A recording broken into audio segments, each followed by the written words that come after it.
কলকাতার আরজিকর হাসপাতালে ইন্টার্ন চিকিৎসক হত্যার ঘটনায় ফুঁসে উঠেছে গোটা ভারত। রাস্তায় নেমে এসেছে হাজারো নারী ও বিভিন্ন শ্রেণী পেশার মানুষ, যার প্রভাব পড়েছে দেশটির রাজনীতিতেও। মুখ্যমন্ত্রী মমতা বন্দ্যোপাধ্যায়ের পদত্যাগের দাবিও উঠেছে।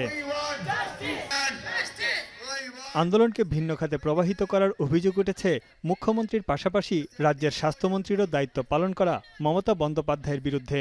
মমতা প্রশাসনের ৪২ জন চিকিৎসকের বদলির নির্দেশ বাতিল করল দেশটির স্বাস্থ্য অধিদপ্তর। যদিও রাজ্যের স্বাস্থ্য সচিব জানান ২ মাস আগে এই বদলির সিদ্ধান্ত নেওয়া হয়েছিল, এর সঙ্গে অন্য কোনো কারণ জড়িত নেই। এদিকে গত বুধবার রাতে আরজিকর হাসপাতালে ভাঙচুর ও আন্দোলনকারীদের উপর হামলার অভিযোগে তৌসিফ নামে একজনকে গ্রেপ্তার করেছে পুলিশ। এই ঘটনায় এই নিয়ে ৩০ জন সন্দেহভাজনকে আটক করা হলো। আর ব্যাপক জিজ্ঞাসাবাদ করা হচ্ছে হাসপাতালের সাবেক অধ্যক্ষ সন্দীপ ঘোষকে।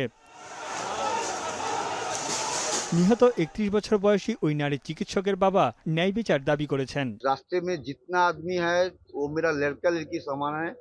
हमको लगता है वो मेरा लड़का लड़की बन गया। अभी हमारा एक लड़की चला गया, इतना करोड़ लड़का लड़की मेरा साथ आ गया। এদিকে আন্দোলনে একাত্মতা জানিয়ে ২৪ ঘন্টার কর্মবিরতির ডাক দিয়েছে চিকিৎসকদের সংগঠন India medical association.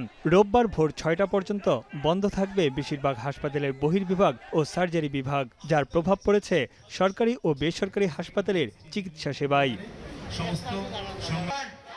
Tanvir Johnny, এখন বিশ্ব।